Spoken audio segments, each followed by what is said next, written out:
Hello friends, मैं निर्जला Chauhan YouTube channel learning पाठशाला पर आप सभी का स्वागत है। और जैसे कि हम लोग हिंदी पढ़ रहे हैं तो हिंदी में हमारे समास चल रहे थे। तो समास में जो तत्पुरुष समास है और उसके तत्पुरुष समास के जो भेद हैं वो हम लोगों ने पढ़ लिए थे। जो उसके आगे के जो समास बचे हुए हैं वो हम पढ़ेंगे इस लेक्चर में। तो आप लोग कमेंट में बताएं आप लोग हमारी वीडियो कैसी लगती है। वीडियो को लाइक करें, शेयर करें और चैनल को सब्सक्राइब करें और बेल आइकन दबाएं। और आप लोगों को नीचे कमेंट में और डिस्क्रिप्शन में टेलीग्राम का लिंक मिल जाएगा, तो आप लोग टेलीग्राम चैनल को भी ज्वाइन करें, जिससे कि वहाँ से आप लोगों को PDF वगैरह मिलती रहेगी। तो आप लोग चैनल को सब्सक्राइब ज़रूर करें, जिससे कि आप लोगों के पास वीडियो पहुँचती रहे। तो आज का जो टॉपिक है वो समास है। तो समास हम लोगों ने तत्पुरुष समास तक पढ़ लिए थे। उसके आगे जो समास है वो पढ़ेंगे, जैसे कि कर्मधारय समास। तो कर्मधारय समास में क्या होता है कि वह समास जिसके दोनों पद में विशेषण विशेष संबंध होता है तथा उपमेय उपमान होता है।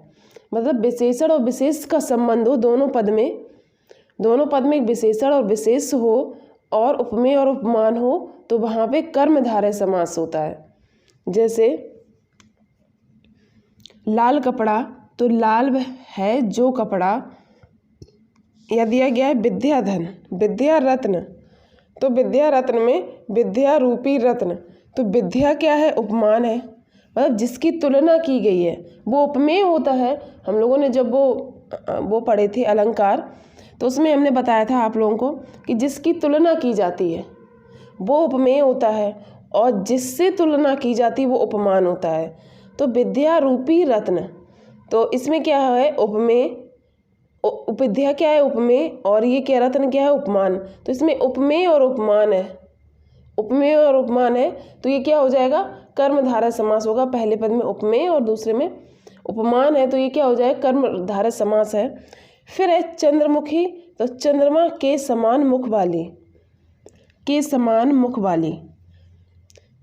तो जो प्राकृतिक तत्व, तो इसमें क्या है? उपमान पहले आ गया है। जो प्राकृतिक तत्व होता है वही तो उपमान होता है, उपमान आ गया। और जो मुख, ये क्या है? उपमेय, उपमेय ये बाद में आ गया। जिससे तुलना की गई वो पहले आ गया और जिसकी तुलना की गई वो बाद में आ गया। तो इसमें वही पॉइंट दिए गए नोट कि जब उपमेय पहले हो, इसमें उपमेय पहले है और वह उपमान बाद में हो, इसमें उपमान बाद में है, उपमान ये बाद में है, तो उसमें रूपी लगता है। जैसे उपमेय पहले होगा और उपमान बाद में होगा, तो हम कैसे इसका वो समास करेंगे, समास विग्रह करेंगे? विद्या रत्न को विद्या रूपी रत्न लिखेंगे। लेकिन अगर जैसे चंद्रमुखी है, तो चंद्रमा के समान मुख वाली, चंद्र पहले आ रहा है, तो इसमें चंद्र क्या है? प्राकृतिक तत्व है। जैसे उपमान बोलते हैं, जिससे तुलना की गई है, तो वो पहले आ रहा है उपमान, और जो उपमेय है वो बाद में आ रहा है, मुख बाद में आ रहा है। तो वहाँ पे क्या होगा कि उसका जब समास विग्रह करेंगे तो उसके समान में करेंगे, चंद्रमा के समान मुख वाली। तो यही है कि वह समास जिसके दोनों पदों में विशेषण विशेष से संबंध होता है तथा उसमें उपमेय उपमान होता है। विशेषण विशेष से समझ लो या उपमेय उपमान से समझ लो। तो उपमेय उपमान में जो उपमान जो है प्राकृतिक तत्व है। अगर जैसे समास विग्रह करना है तो आप ये पहले देख लो कि उपमान पहले आ रहा है, उपमेय। अगर उपमेय पहले आ रहा है, उपमान बाद में, तो के रूपी से करेंगे, विद्या रूपी रत्न, ऐसे। और अगर उपमान पहले आ रहा है, उपमेय बाद में आ रहा है, तो के समान से करेंगे, चंद्रमा के समान मुख वाली। तो इसमें ऐसे ही आता है के रूपी के समान या है जो, तो इसमें क्या होता है? कर्मधारय समास होता है। ठीक है। कर्मधारय समास के बाद में आएगा द्विगु समास।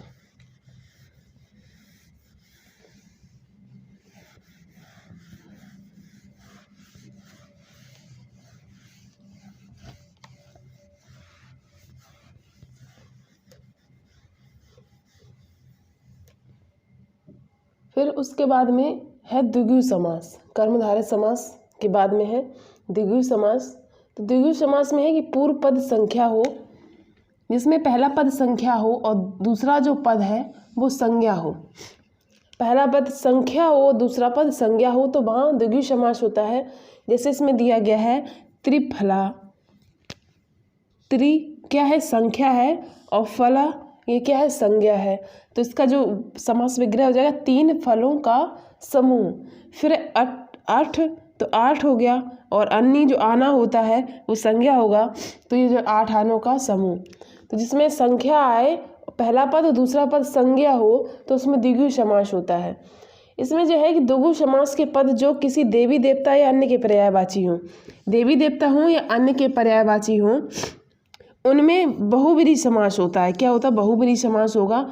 अगर बहुब्रीहि ना हो तब द्विगु होगा। जैसे जो पर्यायवाची होते हैं, देवी देवता हों या कोई और हो, तो उनमें क्या होता है, द्विगु समास होता है। जिसमें मतलब संख्या आए वो पर्यायवाची, उनमें द्विगु समास होता है। जिसमें जो पर्यायवाची होते हैं देवी देवता या अन्य के पर्यायवाची हों, उनमें बहुब्रीहि समास होगा। अगर ऑप्शन में बहुब्रीहि समास नहीं दिया गया है तब हम लोग द्विगु समास पे टिक करेंगे। जैसे कि चतुरानन आएगा तो चतुरानन मतलब ये 4 जो आनंद, 4 आनंद मतलब जो 4 हाथ होते हैं उसके बारे में बताया गया है। तो इसमें संख्या आ रही, फिर संज्ञा आ रही, तो ये जो पर्यायवाची है ये ब्रह्मा का है, तो इसलिए इसमें बहुब्रीहि समास होगा। लेकिन अगर ऑप्शन में बहुब्रीहि नहीं है तो हम लोग द्विगु लगाएंगे। ऐसे ही त्रिनेत्र है, 3 नेत्र, तो 3 नेत्र वाले शिव हैं, तो ये भी पर्यायवाची है।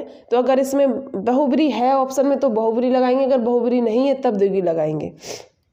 तो ये द्विगु समास हो गया। फिर है द्वंद्व समास। द्वंद्व समास में दोनों पद प्रधान हो, दोनों पद प्रधान हो, दोनों पद प्रधान हो व दोनों पदों के मध्य में और आए, दोनों पद प्रधान हो और दोनों पदों के मध्य में क्या आए, और आए, तो वहाँ द्वंद्व समास होता है। जैसे राधे श्याम तो राधा और श्याम, भाई बहन भाई और बहन। तो द्वंद्व समास में कुछ ज़्यादा है नहीं कि इसमें दोनों पद प्रधान होते हैं और इनके बीच में और लगा हुआ होता है, तो ये द्वंद्व समास होते हैं, राधा और श्याम, भाई और बहन। इसके बाद में हमारा एक समास और बचा है, बहुब्रीहि समास, उसको भी देख लो। समास के बाद में है बहुब्रीहि समास। तो बहुब्रीहि समास में क्या होता है, दोनों पद में से कोई भी पद प्रधान नहीं होता है, ना ही पहला पद ना ही दूसरा पद। इसमें जो है तीसरा पद प्रधान होता है। कौन सा पद, तीसरा अर्थ जो निकल के आता है, जो तीसरा पद होता है वो प्रधान होता है। एक भी दोनों पहला पद प्रधान होता है ना ही दूसरा, दोनों पद प्रधान नहीं होते हैं। तो इसके उदाहरण हैं जैसे लंबोदर, तो लंबा है उधर जिसके अर्थात गणेश जी, तो जो प्रधान होगा वो गणेश जी होगा, यानी लंबा है उधर जिसका अर्थात गणेश जी, तो गणेश जी प्रधान है। फिर पीताम्बर, पीत है अंबर अर्थात श्री कृष्ण, तो श्री कृष्ण प्रधान होगा। पीत मतलब पीला, पीला है अंबर, पीला है अंबर अर्थात श्री कृष्ण।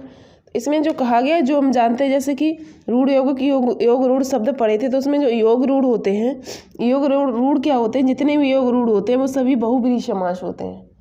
योग रूढ़ के जो उदाहरण होते हैं या योग रूढ़ होते हैं वो क्या होते हैं, बहुब्रीहि होते हैं। तो ये हमारा बहुब्रीहि समास है।